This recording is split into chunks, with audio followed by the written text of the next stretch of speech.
All right, so I'm just listing. I got sick this week, which is really annoying. I think you guys saw in that last video that I did, I was like kind of coming down with something. I did. I ended up getting full-blown sick, but it's fine. And then I thought I was getting better, and then I got I don't know, today I'm really congested again. So teacher took the kids bowling. It's a Saturday. Thank heavens.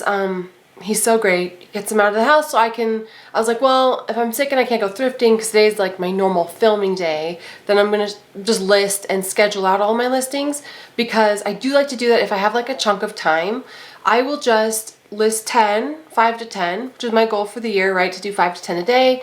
Even if I just do 1 a day, I count my streak because I'm just trying to keep it going. So yesterday I did 1. But I had plans to do makeup for that today because I have 150 items that I photographed on Thursday that I'm now going to schedule out and have listed. So, and what I mean by that is the software that I use, and even eBay has it, but you have to pay 10 cents a listing, which is kind of annoying. But you can schedule out your listings so that they go live at a certain time throughout the week. I'm going to set it up so that 10 listings go live every morning for the rest of this week, and then the stuff that I find, I might even be able to schedule it out for a couple of weeks, which would be great because that gives me just a big buffer for finding new items and listing. I'm trying to maintain my eBay store at something a little more reasonable. I don't want to be, I have to find a really good balance between YouTube and eBay and everything in between. So I think that's a good way to do it. Pardon my nasally voice. It's just, I am getting better. It's just slow, I guess, because I'm getting older. I don't know. Sicknesses linger for longer than they used to. A little Coke Zero, probably horrible to have when you're sick. Whatever. And then let's list. So, I want to throw in a few things that help you with your store, because my last video, I was recording in the car when I was pulling shipping, and I didn't realize that none of the audio was capturing because it was syncing to my car. So I had more advice that I just didn't include, and I wanted to get something up, so I apologize for the quality of that video. But the main things are: list every day, run sales frequently, if not all the time, and have them recurring. I wouldn't even say do long 25% off sales. Do 25% off, 30% off, just every few days. Mix it up, have something different, give your buyers a sense of urgency, and then on top of those sales, send out offers. You're just doing everything you can, and if you want to adjust your prices that you have in your store to accommodate all of the different sales you're doing, so that way no matter what you're offering, feel like you're getting the amount that you want, your buyers will feel like they're getting the amount that they want. Do that. Make sure eBay store is active. Respond to offers, send offers, accept offers, respond to messages, have good returns, respond to returns quickly. Make sure you're shipping on time, and make sure you have everything, going, moving, active, messages, listings. Every day you should be doing something that benefits your eBay store in some way or shows activity, because eBay likes an active seller. So I should have summarized that better in my last video, and I apologize for that. Because I want to make sure, even with my second channel, that you guys don't click on something and waste your time. That's not, oh my gosh, I hate that. I want you to click on a video no matter what it is or where it's from, and just know that either we're just hanging out in a more chill vibe, or we're going to the thrift and finding cool stuff. Speaking of which, I went to Tommy's thrift store, and that's why I have so many things that I can list. It's an amazing haul. It's going up on my main channel probably in a week. It's going to be so good. So please be sure to pay attention to that. I spent this morning editing and finalizing it. It's exporting right now, and I have the thumbnail all done, so that was on my agenda today. And now I'm just listing, and I saw a comment from one of you guys. I wanted this channel, my second channel, to be a more intimate, interactive, personal stories. You guys know I blubbered on camera in a video. That's so special. That's fine. We're gonna leave it up, because you know what? We don't care anymore. I'm old enough to I don't care. I do what I want. I like being vulnerable with you guys. But I've talked to a lot of moms who have also had dreams about their kids. And I want to share the dream I had about Crew. This is my third, right? Crewy's our 3-year-old. And, I was on the fence about having a third for a long time. It was a very tough, my friends can tell you I was annoying as can be. They were sweet. They wouldn't say I was annoying, but I felt annoying because I was always so conflicted about it. Should I have a third or should I not? I had 2 back-to-back, Calvin and Graham are 18 months apart. It was just chaos for a good few years there. And it was a challenge. It's a huge blessing now because they're such good friends, and it's so great to have just two buddies together who, you know, have a built-in friend. Like, not to constantly talk about Bluey, but like Bluey and Bingo, it's so adorable. So I love having them close together, but it was hard. Like, those early years are a challenge. It's just the second one is done with the phase, you have to like do that with the next one. So like the second, you know, my oldest had to be potty trained. It's like right after that I was potty training Graham, or, you know, 2-year molars are coming in, they're crying every night. And then 6 months later, the next one is having the same issue. So you go through these phases, but they could share clothes. They were just two cute little buddies. It was adorable. I look back on pictures and I like am mad at myself for not letting myself be happier and enjoy it more. Because, you know, it's busy, but they're just so cute, and they're so cute and little for just such a short time. So cliche, you know, moms say that all the time. It was extremely hard. I'm not going to sugarcoat that. It's very hard. But so all that to say, and you know, you guys have, through context clues, I'm sure you've got hints that like my own upbringing was unique. I don't have really any support from my family, so that's an issue there with having more kids.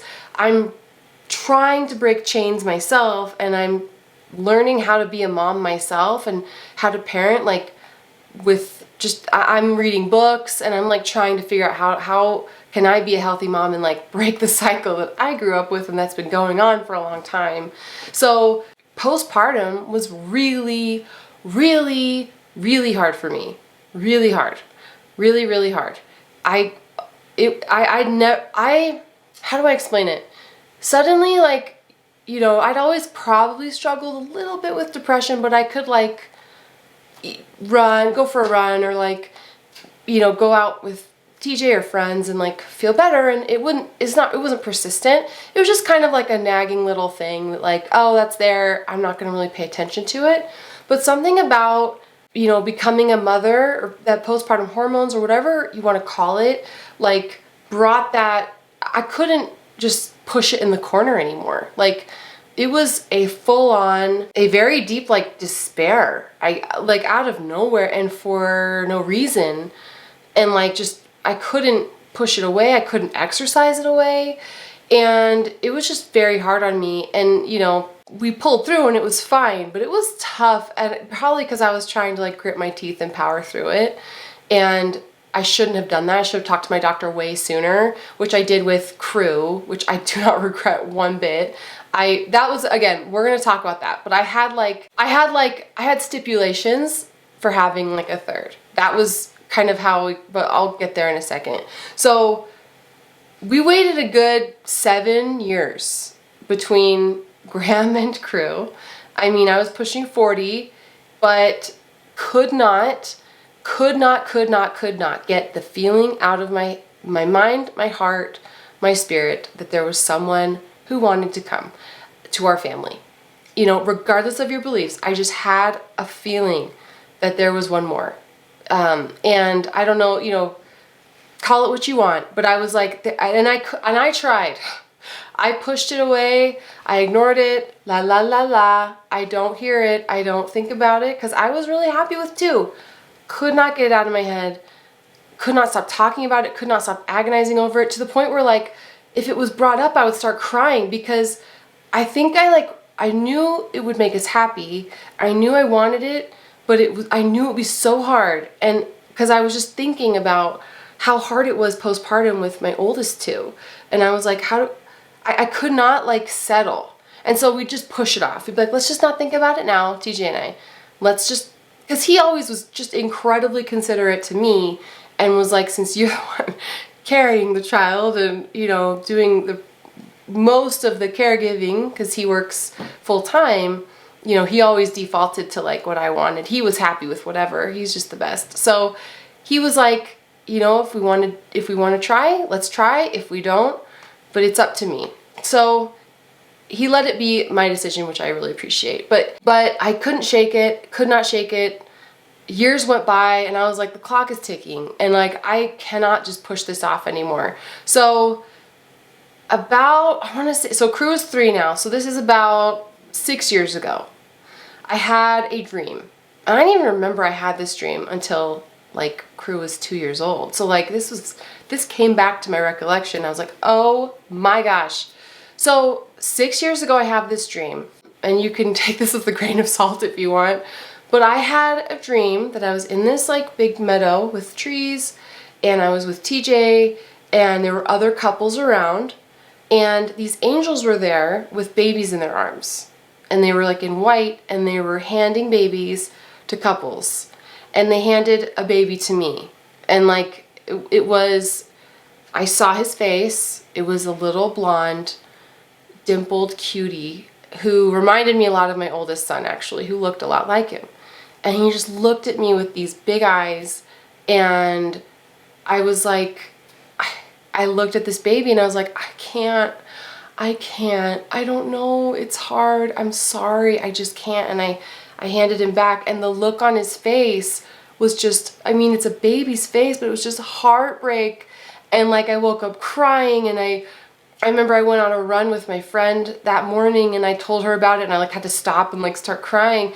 Like, it was just, it was such a powerful dream, and I just felt this guilt of like, oh, like, is that real? Was it, you know, am I just having like, is my brain trying to process this decision I'm trying to make? So I just agonized forever. And then years later, I got pregnant, and of course, like, you know, I have the channel at the time, and I was so excited to share it with you guys, and you were a huge part of how it was so different this time around, because I didn't feel alone. I felt like I had this huge community of people who were so nice and so supportive and so excited. So went through pregnancy. The work helped me so much during pregnancy. Having like, and I knew also this time around, you know, I think just older and wiser, I had stipulations.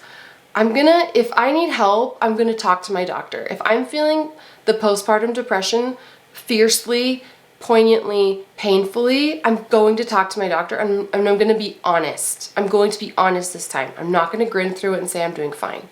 If I'm not doing fine, I'm going to say it. And I did. And thank the Lord I did, because this has been the best postpartum experience with Crewy. The best, because I had help. I got therapy.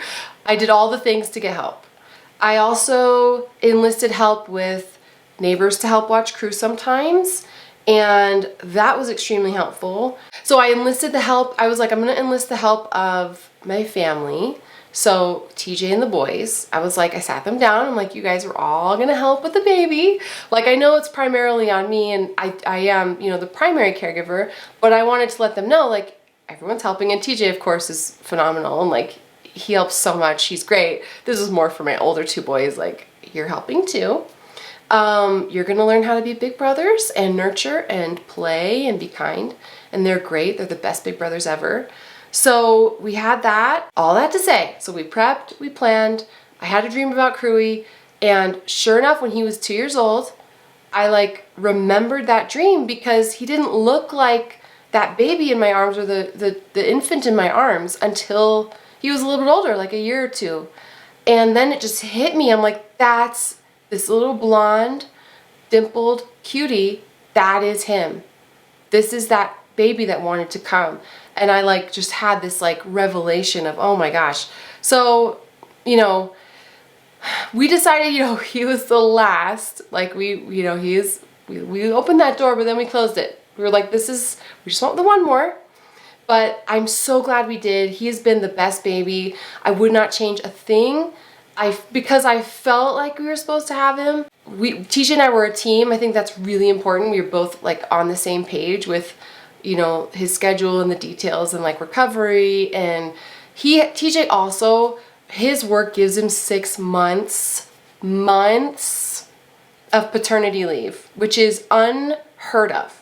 So he was home for 6 months and bonding, and it was incredible. He could help me. So that was a huge factor too. Knowing that like he would be there to like help was huge.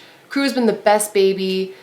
He is so cute. And TJ and I, like, we just love all of our little moments with him, and all of the little, he is the most darling little boy. And Teach and I look at each other and we're just like, what if we never had him? You know, we're so glad we did. But again, it's totally up to you and what you know you can handle. So to this dear commenter who was wondering, you know, is debating about having a third, you just started your business. I don't think your business has to suffer if you can make a plan. Mine has only grown somehow. I mean, at least for like the social media part. No, but even for eBay, it's only grown. It's only been better. So it didn't really hinder any of that. And, you know, but also we had a plan and we had the resources and we had everything in place to make sure that like we were healthy and happy and could welcome this little baby into our home. So yeah, anyway, I don't know. I'm rambling now, but it's been the best decision. I would not change it. I'm so glad. You know, I am an older mom. I'm 40 and Crew's 3, so I'll be like a lot older when he's like graduating high school, but whatever. I'll be like a grandma.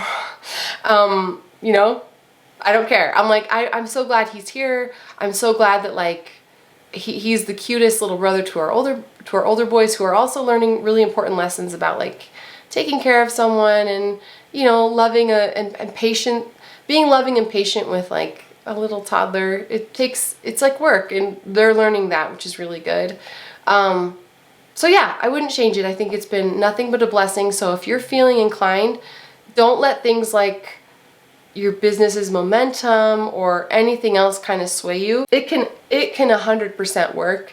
Just make sure, you know, you're on the same page with your spouse and, you know, your other kids, and it's been nothing but a blessing for us. We've been really, really happy, and Crew is the cutest. So that's my very personal story. I'm gonna get back to listing. I've been rambling for so long. Will this video go live? Should I? I don't know. It's so personal, whatever. You know what? I don't care anymore. I just want to connect with you guys. And if I can be real and share my stories with you, then it makes it worth it. If you don't feel like as alone and you feel like you have a friend in all of this and that you have someone who gets you, which hopefully you feel that with me, then we can connect and it can be all good. So anyway, I love you guys. I'm going to get back to work and I'll catch you in the next one.